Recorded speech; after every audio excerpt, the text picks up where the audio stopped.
Welcome, everybody, to the Modern Day Overthinker podcast. My name is Colin, and I am your host. This week's episode is with Madina Alam. She is a licensed clinical mental health counselor.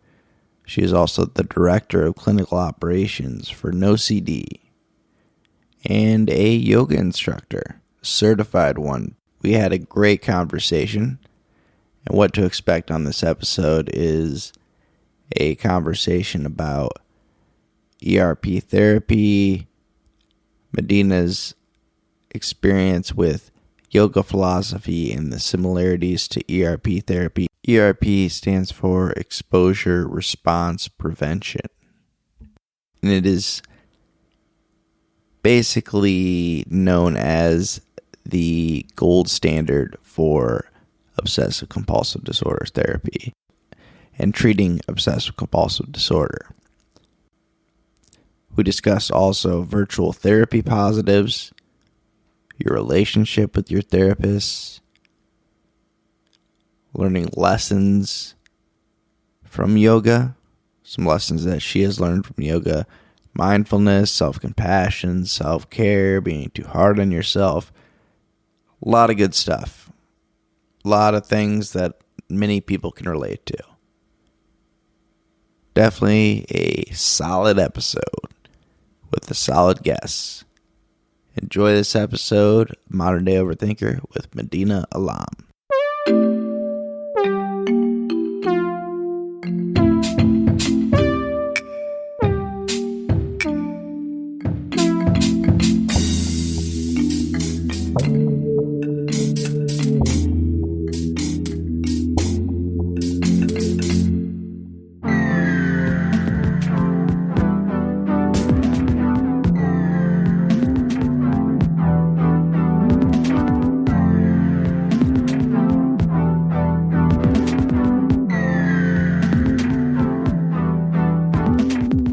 I'm super excited to be here. Thanks for having me. Yeah, it's awesome.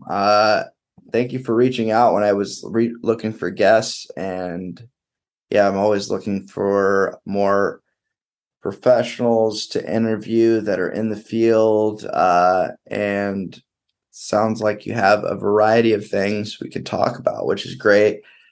You currently work for a company that I really like and I've been supporting for a couple years now, and I actually use their services, and that's NoCD, and you've been with them for 2 years now, you said? About 2 years? Yeah, a little over 2 years. Awesome. So I have your brief bio here. You're currently the director of operations. And so you do a lot of coaching with providers. When you say providers, do you mean like with insurance companies or? Oh, no, the therapists. Oh, with the therapist directly? Okay. So, Yep. and how long have you been, so obviously you were a practicing therapist for a while as well, still are, or where are you at with that? Yeah, so the cool thing about my role is I do a lot of helping with the clinical and operational aspects of the therapist, but also I get to be in the weeds and still see members at NoCD as well. Awesome. So you get to mix that up. That's cool. Yeah. How long have you been practicing and doing therapy sessions? Yeah, therapy in general, I think I'm coming up. I feel like I'm acting like I'm 90 or something, but I think it's been like 6 years now, out of grad school, and then exclusively practicing mainly with OCD and anxiety disorders for the last 2.5 years. So were you kind of just what made it more? When did you start adapting and specifically doing OCD and anxiety? What kind of sparked that and triggered that, for lack of a better focus, I should say? Yeah, I know before we hopped on the recording, we were talking a little bit about my background in yoga. Mm-hmm. And so the cool thing about the type of therapy we do when we treat OCD is it's very similar to a lot of yoga philosophy. And so after I finished my undergrad, I took a year off and did yoga school, and I just taught yoga for a year, which, let me tell you, if money were no object, I would do that full time. It is really amazing. But the crux of exposure response prevention, which is the type of therapy that we do at NoCD, is very similar to a lot of what we learn in yoga school. And so when I fell upon ERP, I just knew I had to keep doing it. I can't ever imagine doing another type of therapy, just because it just sits so close to home. I love practicing it myself. I love being able to teach other people how to do those things and skills as well. So do you have any personal experience with OCD yourself, or is it just more you've learned a lot about it from talking with patients and, learning about it in school, or? So I don't personally struggle with OCD, no. But I do love the concepts when I say like that sits close to home is, like anyone, I have anxious thoughts. And so being able to use those skills in place of what anxiety wants me to do has been really helpful. And I think it does help me with my members, because I understand to a certain degree, right? It's obviously a different degree and flavor, what they're struggling with and ways to help them. Yeah, definitely. Yeah, because we all have those anxious thoughts to deal with. So that makes sense. Yeah, I think, and it's basically, I know what ERP therapy is, but just for those that aren't aware of it, give us a brief kind of maybe a generic definition of ERP for those who don't know what it is. Sure. I think of it in two ways. So it's two parts. So the exposure part, which is purposefully either provoking an anxiety or a fear, or approaching some sort of fear that we have. And then the response prevention piece, which is essentially preventing ourselves or redirecting ourselves from responding in the way that we typically would respond. So when it comes to OCD, the fear is what the obsession is. So someone might be scared, for example, I'll use the most generic example, that they could get someone sick. And so that would be what we would expose them to, as situations that provoke that fear. And then we would help teach them how to change the way they typically respond. Typically, they might wash their hands excessively or do excessive cleaning rituals. And so we would work together to get them to redirect their behavior or their response. Yeah, that's a good way to explain it. Yeah, it's most people seem to understand it, and the last person I explained it to was like, "Wow, that sounds tough." I'm like, yeah, it's not easy. That's for sure. But it's the best approach. Obviously, you know that, and I know that, and it's been clinically proven that it's the best approach when it comes to OCD. Yeah. And I think you bring up such a good point. It does sound tough, and it is tough. And I always like to remind my members that, and by the way, when you guys hear members, that's what we call our clients at NoCD. So it's hard to switch around the lingo. Members, clients, equate to this thing, but we're exchanging that short-term relief that the typical behavior would give. We can think of a compulsion in that moment, but we can also think, just anyone who's listening who doesn't have OCD, behaviors like substance use or, unhealthy eating habits or making poor decisions. In the moment, those things feel better, but long-term, they're causing us distress and interference in our lives. And we're exchanging that, right? We're purposefully making ourselves feel uncomfortable in the moment for that long-term relief. So we're kind of swapping it. So it is tough for sure. Yeah. And as long as people are aware of that from the get-go, like that they know what they're up against, so you don't really surprise them and like, surprise, this is really hard. This is difficult, And yeah, that was made aware of to me right away when I first started doing ERP, and I've kind of done it on and off for years, but more consistently over the last like year and a half, 2 years. And because I've been using NoCD, and I've known about NoCD since it was just getting off the ground. like I don't want to say 10 years ago, but when it was like more of an idea than it was even like what it is now, Yeah, like we just had the app. Yeah, when it's just the app and that's all it really was, and there Yeah. was no therapy, and I can never remember his last name, Steven, right? Yeah, this CEO, Stephen Smith. Yeah, Steven Smith. I did when I was running a blog. I was running a blog for college students a long time ago, and I don't remember if I reached out to him or if he reached out to me. And I did a blog post about no CD when it was just the app. And yeah, I'm friends with him on Facebook and everything, and just from like a long time ago. And I've watched this thing just morph into the huge platform that it is today, and it's awesome to see that. And he's done a really good job with what he's done and continues to do with no CD. It's really awesome. Yeah, we're growing so fast, and that's great. You're like an OG Yeah, member. yeah. I wasn't even really a member. I didn't really pay that much attention to it. I liked the idea of it, and I was just like, and when that was going on, I was not focused on my mental health at all.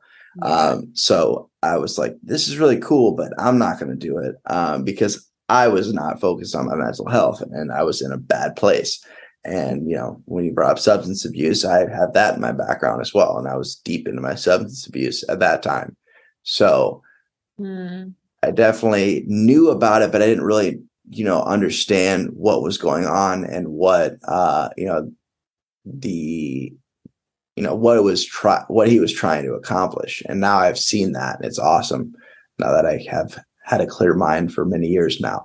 But yeah, and then they even got, the additional funding that has happened, and getting to know some of the people that work there. Like I've gotten to know Jenna pretty well, and my therapist, I don't put her name on blast, but I'll tell you after we're recording who that is. And I like her a lot as well. And yeah, it's a really cool platform, and I like the hyper focus that it has on, because I've had therapists in the past, many therapists in the past, where it was like, yeah, they say they know about OCD and they understand it and they seem to understand it and, get the concept. But as far as the approach and how to combat it, I've gotten kind of mixed things. And it's really refreshing to have a platform that really understands it and is run by people who really understand it. I mean, up all the way to the CEO, because I know Steven, that's why he started this whole thing, is because he struggles with OCD, or probably struggles less, but still has to deal with it. It's not something that just completely goes away.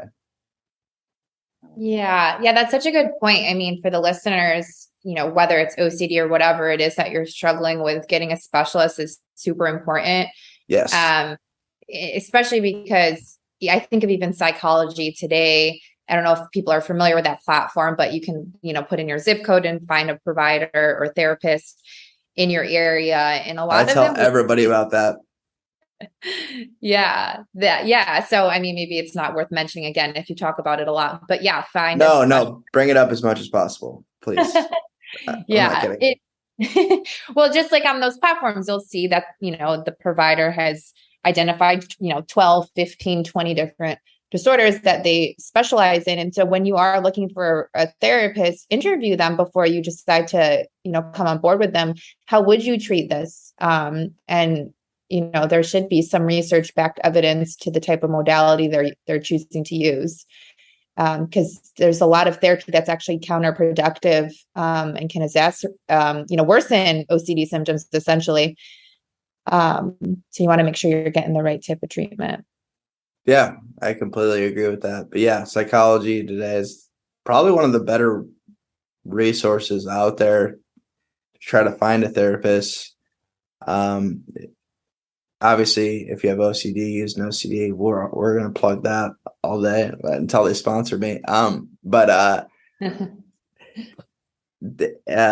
yeah, it's like I actually have a link to that and a bunch of other online resources and apps and where you can find therapy because I mean, obviously the pandemic has been terrible for a lot of reasons, but one silver lining is the opportunity to seek therapy virtually just has blown up, and there's been more opportunities than ever, I think, to see a therapist, just because of the option to do it virtually.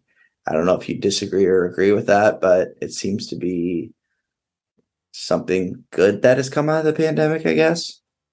Totally. I think not, I don't think the reality of that situation is being specialized in ERP is not super, super common. And so to find a specialist in your area that you could physically go to their office was just not happening. So Yeah. you can't literally, like I live in North Carolina right now, but I'm licensed in New York. So many of the individuals I see actually live in New York, but I'm able to help them. And I'll take it a step further, the ability to have my member in their actual environment when I'm walking them through exposures Oh, yeah. is so important because it's such a behavioral type of treatment. Yeah. I didn't even think of that. That makes a lot of sense. And Yeah.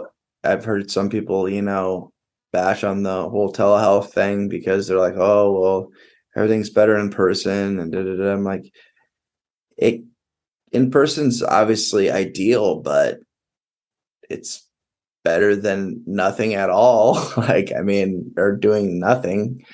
And I've haven't really noticed that much of a difference after being, I was in person with a therapist for many years and going to telehealth ever since. Even with my psychiatrist, I see virtually because she's in Iowa City and I don't want to drive an hour to go see her when I could just see her on the computer.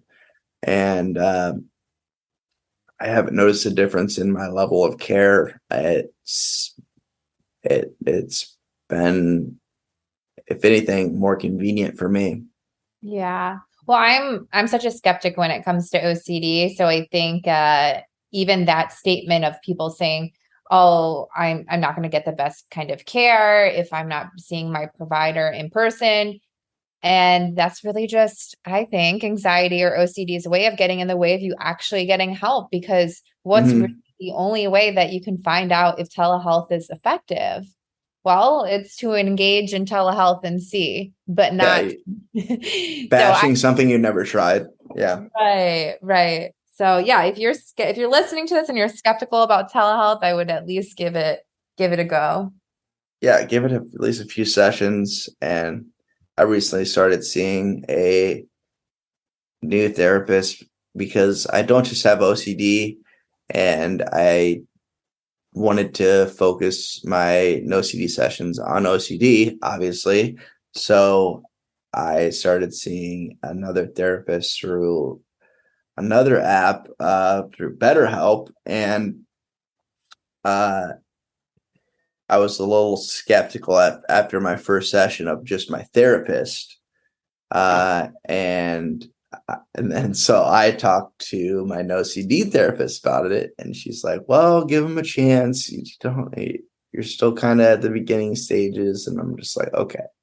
So, um, and I have and therapist is it's the most, and having a therapist, the relationship is it's a kind of an intimate relationship. I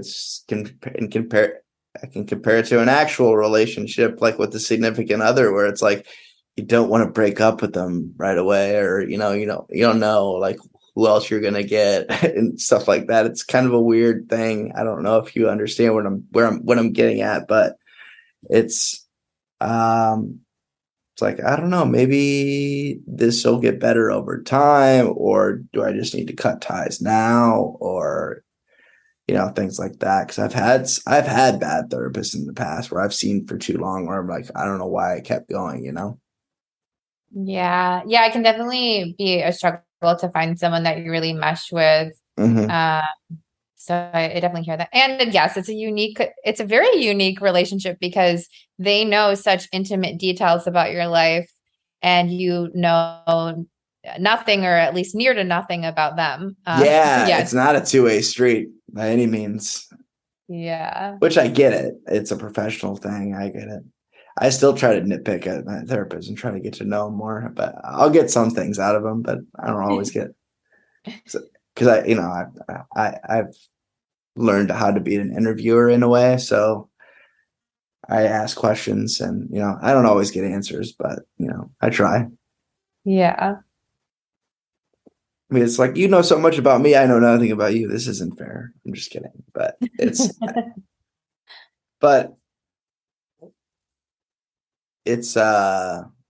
something I've actually thought about doing. And my issue is with becoming a therapist is I have such a weird I had such a weird relationship with school in the past. Now that I've been out of school for so long, it's kind of like I'm not sure. And it's also a fear of mine too, going back to school and having to, you know, get back into that kind of mode again and to student mode. And, part of me thinks I'm ready. Part of me is like, no, you're not ready. You should never do this, but I also have anxiety. So it's fun to deal with that one, but that one I'm kind of just slow playing it. But I think eventually that might be the route that I want to take because I've just been so passionate about mental health in general and helping other people as much as possible. And I think a good start is by just having this podcast and kind of building from that and seeing what happens from there, really. Yeah, that's amazing. Yeah. I always tell individuals, try your best to align your behaviors with what you value over what you fear. So you can take that nugget of words, I guess. I don't want to say be so bold to say wisdom, but Mm-hmm. and use with it what you want. Yeah, I totally get it. It's definitely something I understand. It's easier said than done sometimes, but yeah, I totally get it. Yep. So also wanted to talk to you about, I mean,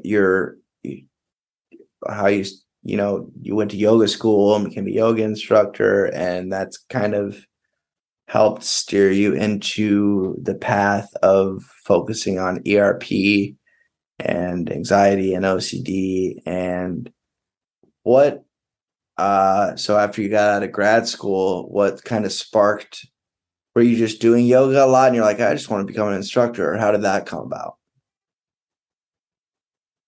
Yeah, I was doing a lot of yoga at the time. It was between my undergrad and my grad work that I went to yoga school because I wasn't quite sure what I wanted to do with my Okay. grad work. But I distinctly remember discovering yoga, and I guess I kind of want to try to make a long story short. So there's not too many details. But Mm. at the time, I was maybe not the healthiest when it came to like my eating patterns and things like that. And so when I went to yoga, I was doing this hot yoga class, and I really realized how important it was to like nourish your body and to make sure that it's fueled. So I Mm-hmm. think that was like a really cool learning lesson that yoga taught me kind of indirectly. And so then I started to practice more, and I realized there was a lot of indirect lesson learning, if you will, while practicing. Um, Almost kind of like your yoga mat is a microcosm of the real world. Like, how do you respond when things get difficult? And that can be a physical kind of difficulty, can be a mental sort of difficulty where like, I just don't feel like being here, or like, I want to come out of the pose. And so it's choosing different responses to those mental and physical distractions or discomforts. Um, and so that's really what drew me in and wanted me to keep practicing because I felt like it was teaching me so much more than the hour yoga class. I was seeing that it was manifesting in different ways just throughout my days. That's awesome. Yeah, that's a good way. to keep a long story short, you did a good job there. Yeah, it's kind of like one thing that stands out to me. There's like a few quotes that I love to live by, and one is how you do anything is how you do everything. And so the idea of like how you do yoga is really how you do everything. And people listening might not know this, but the yoga essentially has 8 different what they call limbs, so 8 different I guess parts of it. And what we know in the very like westernized part is you go to a yoga class and you do some stretches and that's yoga. But it's so much more than that. Actually, only one limb or one part of the 8 is what they call asana or physical practice. The rest are things that you're doing outside. So like, refraining from things that give you instant gratification or, non-attachment or gratitude, like these things that you practice just in your everyday life, that are just good learning lessons. Yeah, gratitude's an important one. That always triggers a light bulb in my head because it's something that I am terrible at. And well, not terrible, but I've been bad at in the past. I'm trying to get better at is just being grateful for what I do have and not what I don't have, Yeah. I always think it's a fine balance because it's easy to kind of beat ourselves up over not being more grateful, which is almost like kind of putting us back into the hole. Yeah. Yep. And I love the statement, your pain is your pain. Because you hear it all the time, like, oh, like things could be so much worse. And you're absolutely right. They could be, and things could be a lot better. If you don't mind, I'll share a quick story. I was recently I was recently diagnosed with something called rhabdo. I don't know if you've ever heard of it. I have not, no. Well, basically what happened was I did too intensive a workout. My muscle fibers ripped too much and they went into my bloodstream. Long story short, I had to be hospitalized for a week. Ooh. Yeah. And so it was, and now I'm blanking on why I'm bringing up this story. What did I say just before that? You were talking about gratitude. Oh, yes. So it's this fine balance because what I was diagnosed with, you can actually die, not to be morbid, but you literally can die within days if it's not caught soon enough. You can have permanent kidney damage, permanent disability. Thankfully, I caught it soon enough. And so I hear a lot of people saying like, oh my God, like you're so lucky that it didn't happen worse, which is totally true and valid. And I was in the hospital for a week and I'm still recovering and it was really scary. And all of that is valid too, because I think a lot of times we get stuck on, oh, like it could have been worse. Like I need to be grateful. Yes, I'm grateful, but I don't even like the word, but, and I try to be very intentional with that word. And I hate that this happened to me. And so, something that might be helpful for some of the listeners is it's not really an or a but, it's an and. I feel really upset today, and I'm also really grateful everything that I have today. And those things can exist at the same time. Yeah, that is important. Not everything has to be unicorns and rainbows and just you have to be realistic and also be mindful of that was tough. That sucked, for lack of a way to put it. And I had to go through that. And I am lucky that I'm still here and can talk about it. Yeah. And I think this is really important too, when it just comes to handling any sort of mental health, situation coming up for us is, validating the normalcy of uncomfortable emotions, because instead of being upset at certain emotions or things going on for us, we can allow it to be there instead. Because as soon as we're trying to push it away, right? Like, why am I upset over this? I should just be thankful. And I'm just using my example as an example. So please apply it accordingly, whoever's listening. But it's about finding, again, that balance. Yeah. And accepting it, not fighting. Yes. Because I hear it all the time. Like in session, like someone will I was just meeting with someone earlier and she's like, I don't know why I'm upset. And she's trying to pull me into figuring out why she's upset over something versus can we just validate that you feel upset? Like there doesn't necessarily have to be a reason. It's how you feel. Yeah. Um, and I think that's especially with anxiety disorders, that's the trick that anxiety tries to play is to get you sucked into the rabbit hole of trying to figure out why you feel sad or anxious or whatever. Or you can accept that you feel that and try your best to move on with your day and recognize that, yeah, as a human, I'm going to feel those emotions from time to time. Yeah. And there doesn't have to be some elaborate thing behind it. Right, exactly. So let's talk a little bit more about what you kind of touched on mindfulness that a little bit there, but I do want other people to be able to hear a little bit more about, good practices or any insight you have on self-compassion, because that's something I struggle with as well. Something I'm growing and gotten better at, but it's still, I'm my own worst enemy, as many people have said, but I have been in the past and I continue to be sometimes. And yeah, taking care of myself and just being able to give myself a break is tough for me sometimes. And I know it's tough for a lot of people. Yeah, yeah, that's definitely a really important topic. Mindfulness and self-compassion, I would say, really go hand in hand. In Mm-hmm. order to be self-compassionate, you have to be mindful. So much of my sessions are consumed with pointing out things people had said in session, probably unconsciously, that were just straight up rude to themselves, right? Yeah. It's like, wait, let's back up for a second. And so, being aware of how you're talking to yourself is really the first step, because if we're not aware, um, we can't change that behavior. So it's slowing down and really inquiring how you're talking to yourself and then choosing a different response. Like it doesn't happen overnight. It's not that you catch it automatically. It's that you first recognize, hey, that wasn't the most productive way to phrase that. And now how can I rephrase that? And then, you do that with some time and you eventually get to a place where maybe you are catching it sooner or you're not saying the nasty comment to yourself altogether. Mm-hmm. It can feel really hard for people to identify how to be compassionate to themselves in the moment. And so, a great way to identify it is ask yourself, what would you say to a loved one or friend? And I know that Yeah. sounds cliche, but then whenever I ask someone that, they instantly know how to respond. I'm like, oh, that's interesting.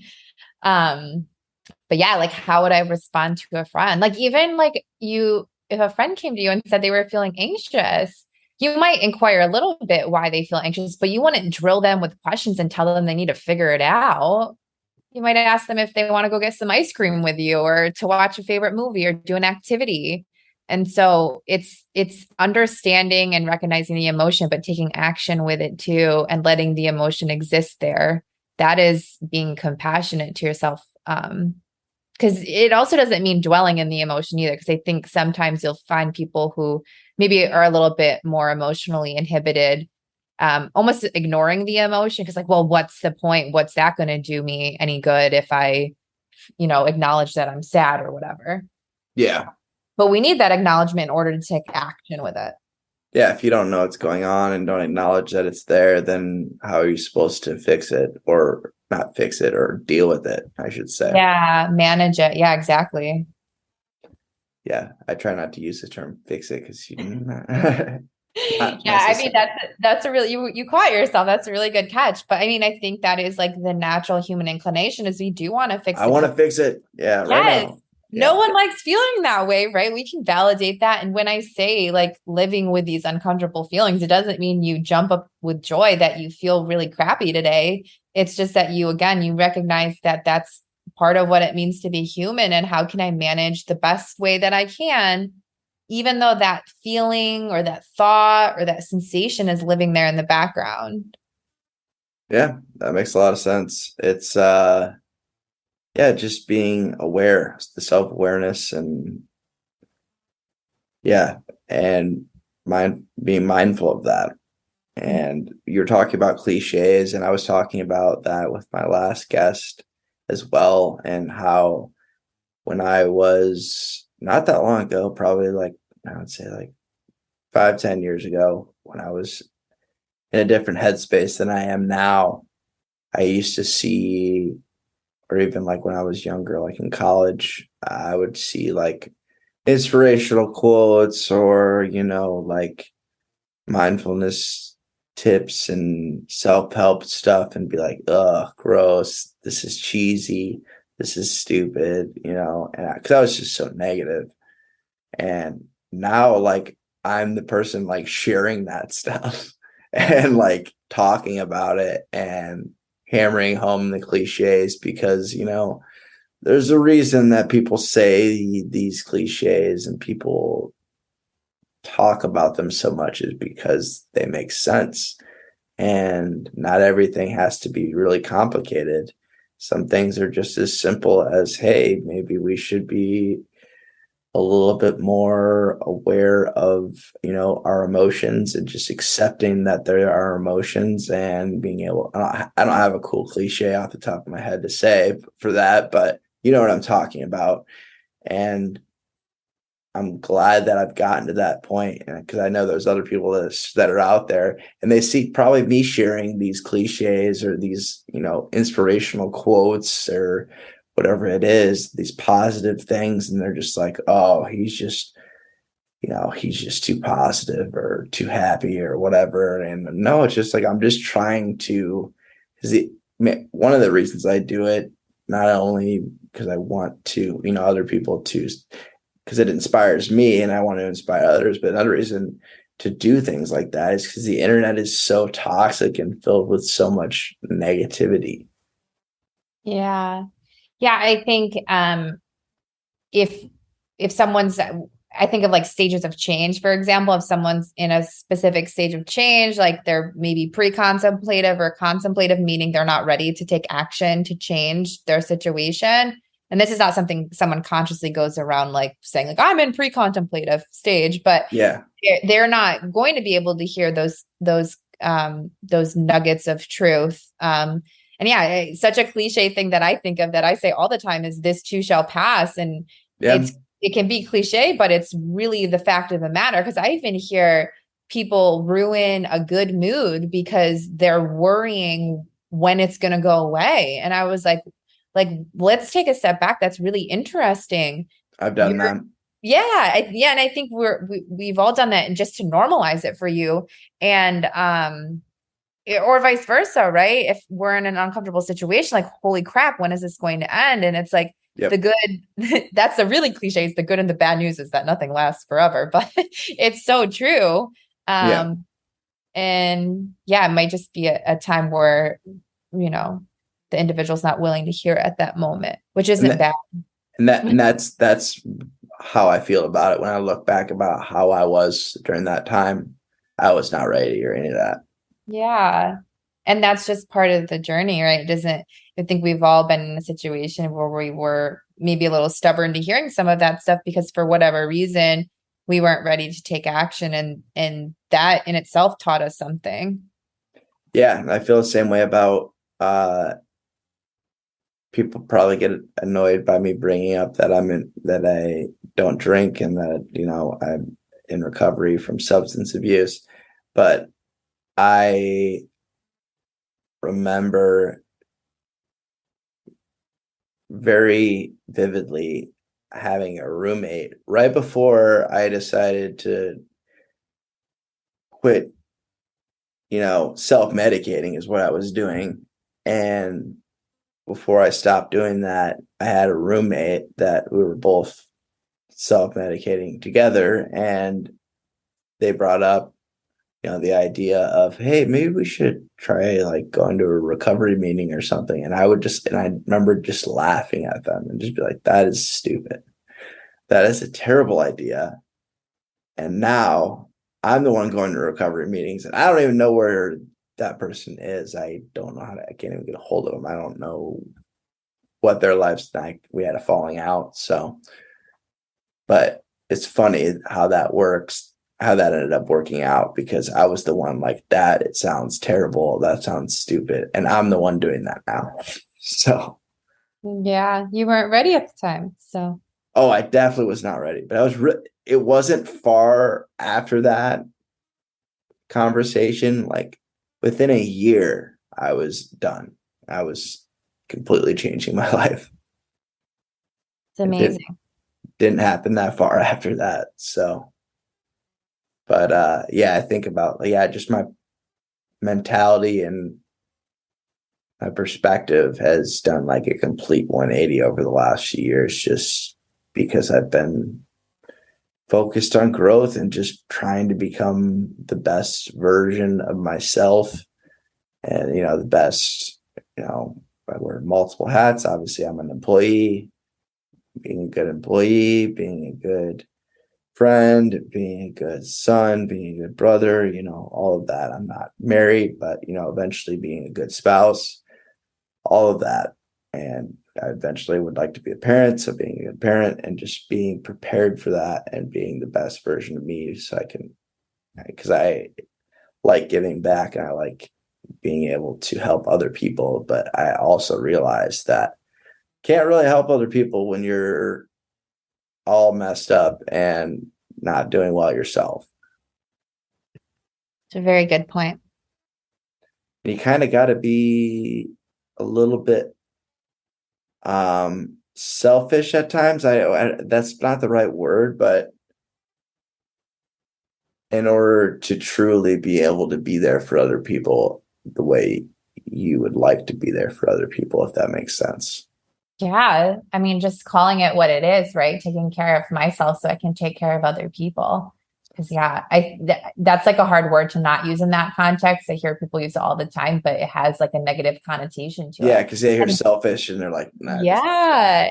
And that's the part of the self-compassion, right? And logically, and I think this is a good point here to make too, is the behavior piece is so important because logically most people know that, caring for themselves is not necessarily selfish, but if their behavior doesn't reflect that belief, there's no way that you'll truly feel that. And because we know that in order to, that's why sometimes it's so hard for us to truly feel something, even if we logically know it's not true, because our behavior isn't aligning with our logic.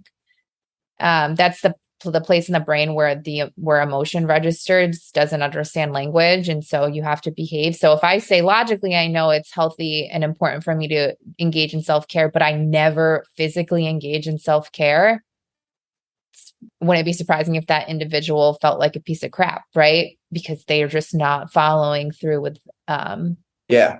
behavior piece. And I don't know if that was like that makes sense as I'm saying it, but No, it does make sense because there's been a lot of situations like right now. One thing I'm trying to work on personally is becoming more of a morning person, and not like when I have days off or on the weekends, things like that, I tend to sleep in way too long. And I think it's kind of somewhat of a coping mechanism for my depression and my anxiety.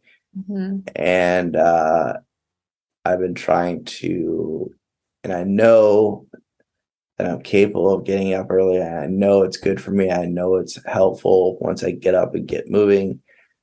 But I beat myself up when I don't do that. And that's something I've been working on as of recently, where what you were just talking about and just describing makes sense, where like I know I need to do this, but when I don't do it, I'm like, damn it, what's wrong with you? Why are you not doing this right? And just working on that and not using it as another reason to self-sabotage and beat myself up. God, you're like bullying yourself into Yeah. you're like bullying yourself into being more because you're not more self-compassionate, right? And you can see that that's a self-fulfilling prophecy because if you wake up late, for example, and you're saying, oh gosh, like you're horrible at this, why can't you do this? That's not actually putting you in a place of motivation. And that's actually what the research shows is that the number one reason people are hard on themselves is they believe without that harshness that they won't make changes. If you look at the research, it actually shows the exact opposite. When you're hard on yourself like that, it puts you in the worst mindset to actually make the changes. It doesn't mean that you're lax with yourself, but it's like, Oh, that's interesting that I slept in. What can I do now that I'm up that will be helpful for me versus, whatever it is that it sounds like you're saying initially. It's acknowledging like, oh, dang, I wish I did something a little bit differently, but also like this is the situation and how can I proceed Yeah, best because like way? can't really change what already happened. Yeah. And trust me, I mean, we all do this too. So I was just using your example as a sounding board. No, that's perfectly fine. Yeah, it's just like that's like the most recent thing that I can think of that I'm working on other things too, but that's a big one for me that I'm really trying to be better at and just increasing my productivity in general. There's only so many hours in the day, and there's a lot of stuff I want to accomplish. I have a lot of good things going for me. And and I think another thing that I do to myself is like you have so much good things going for you, and then you just wasted your day sleeping in. Like you could have been doing this and this and that, and like that's what I tell myself when I should be saying what you just said.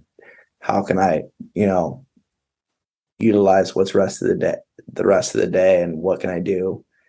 Um, Yeah, taking action because you could just easily get sucked into like sitting there and thinking about how you just wasted away this time while yeah, you're wasting away more time. yep. It's a So, cycle. It's a cycle. yes, it's hard to break. I get it. Yeah, and I used to be much more of a. And part of it is like sometimes I do stay up too late too, so it's like I'm a night owl, Hmm. and So this is me just, curious. Yeah, it's yeah, just I'm just like, so then why do you have to be a morning person? Is that something that actually is like, I don't know. I wonder if it's just like that's societally what we're told. Wake up early. The earlier bird gets the worm. Or like, hey, yeah. like I'm a night owl and I'm most productive at nighttime. Well, it's starting to shift though.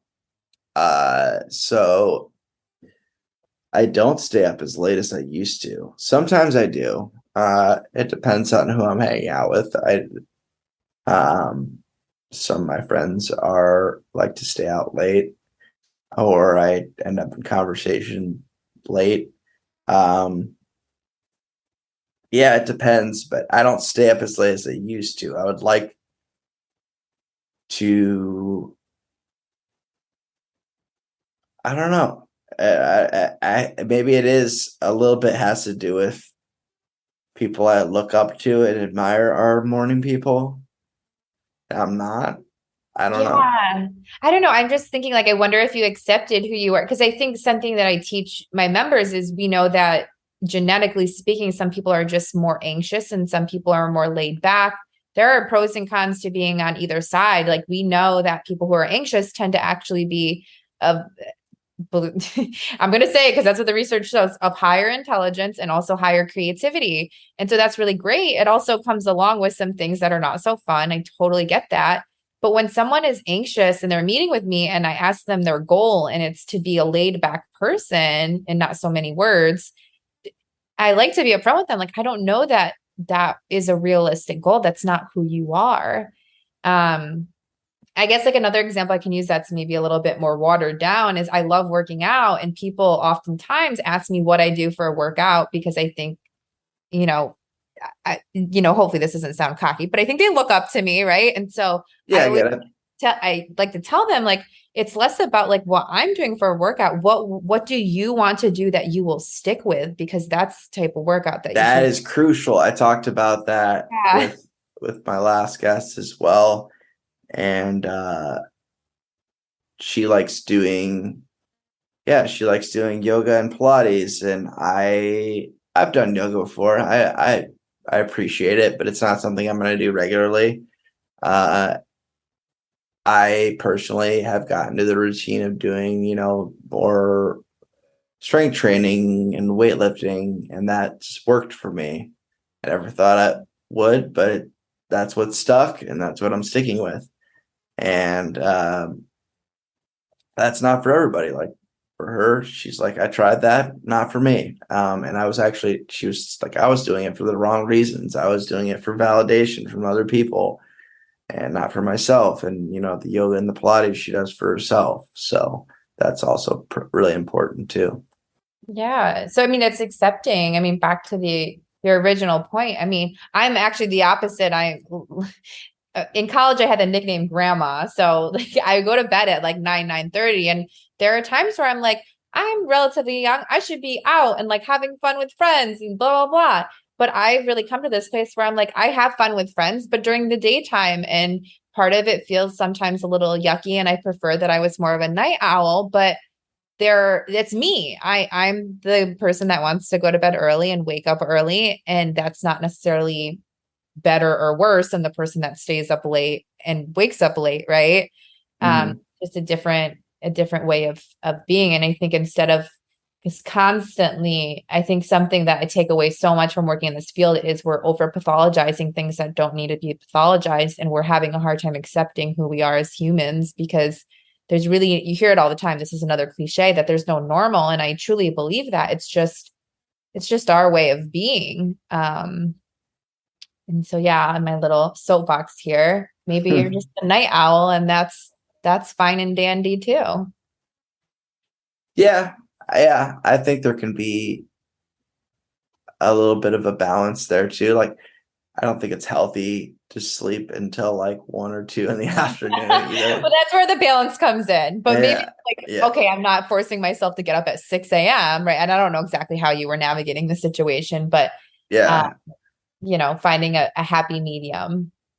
Yeah, it's still a work it's a very much a work in progress. Like today I got up at today I was off work. I had a doctor's appointment at 9:15, but I got up normally I would get up and I would get up at like 9:45, get ready, get dressed, and then go to the appointment and be right on time for the appointment. This time I was like, no, I'm gonna get up earlier. I have a house, so I have to take care of my lawn. I was like, I'm gonna mow. I'm gonna be the guy that's mowing early for once. And I pretty much got almost all of it done. I didn't get up quite up early enough to mow the whole lawn, which I'm not beating myself up for. I'm actually glad I got up earlier than I did in general.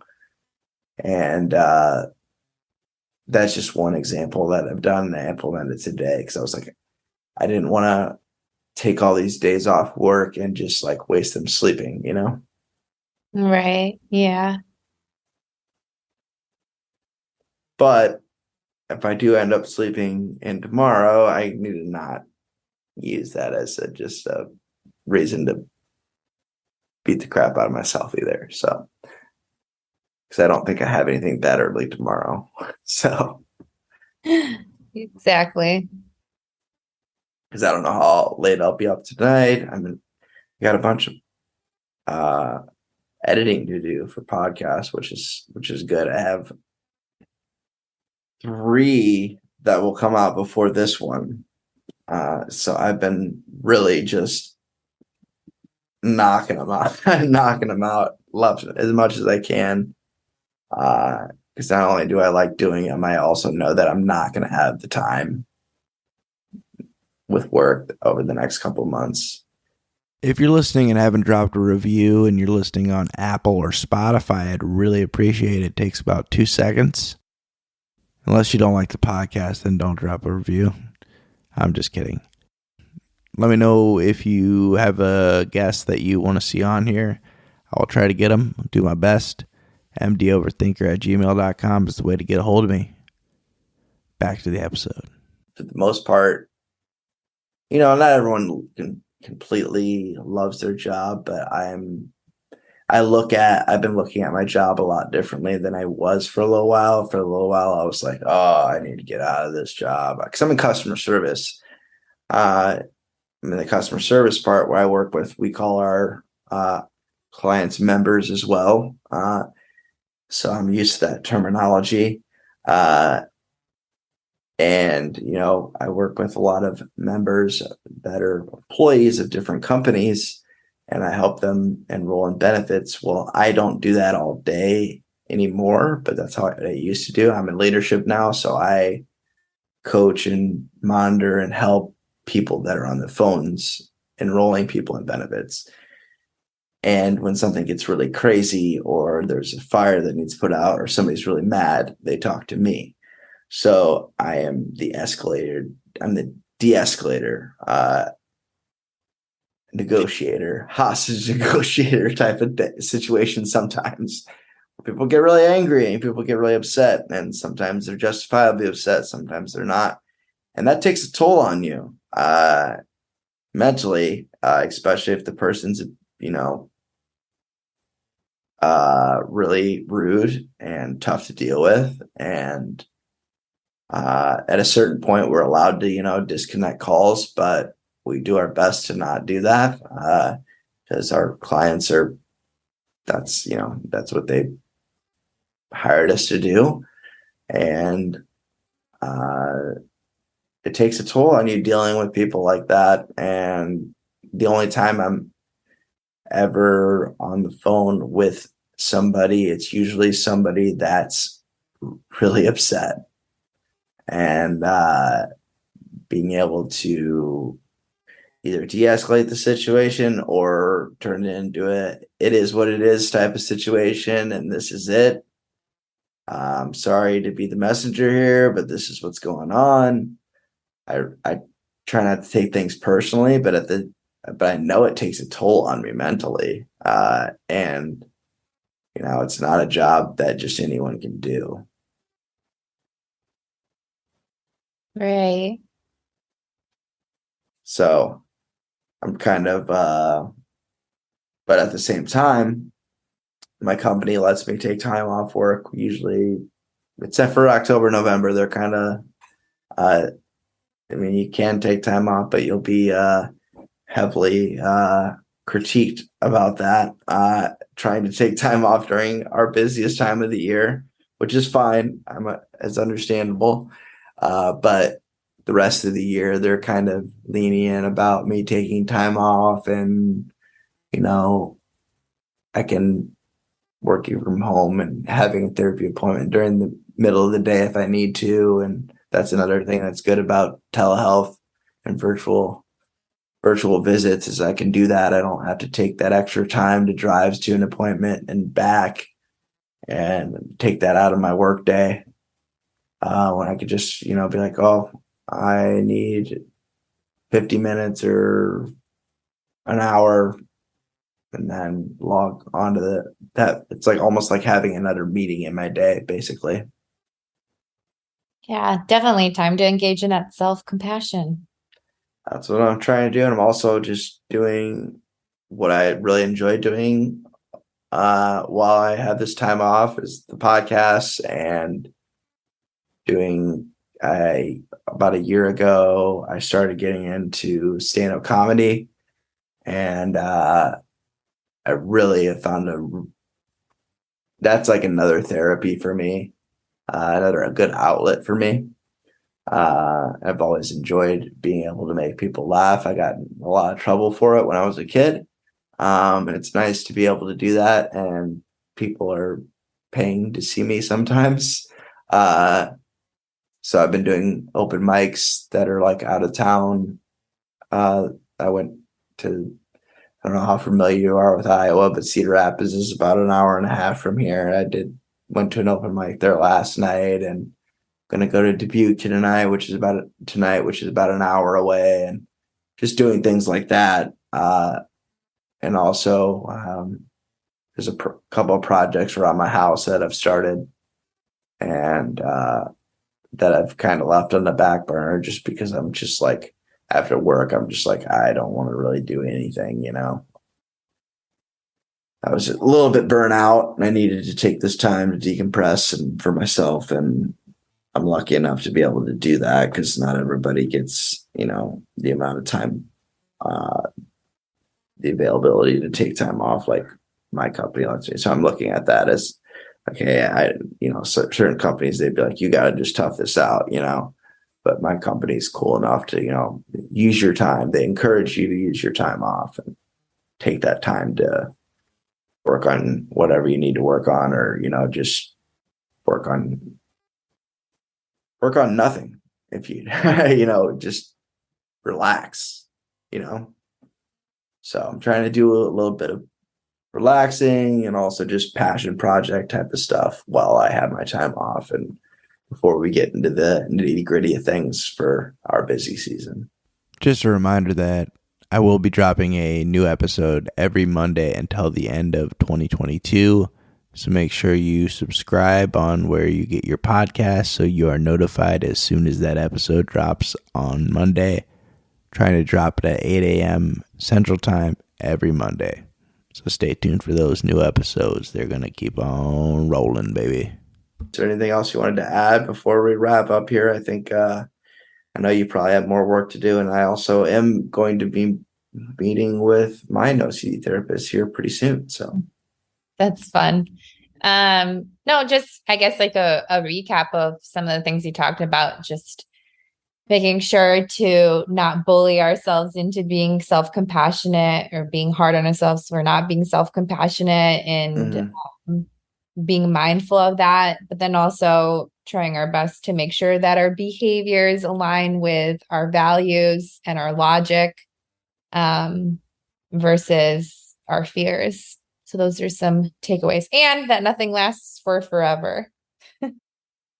Well, I appreciate you taking the time today, and I'll let you know more as far as when to expect the episode to be live, and we'll kind of go from there, and we'll stay in touch. All right. Thanks again for having me. Yeah, thank you. Take care. Bye. You too. Bye.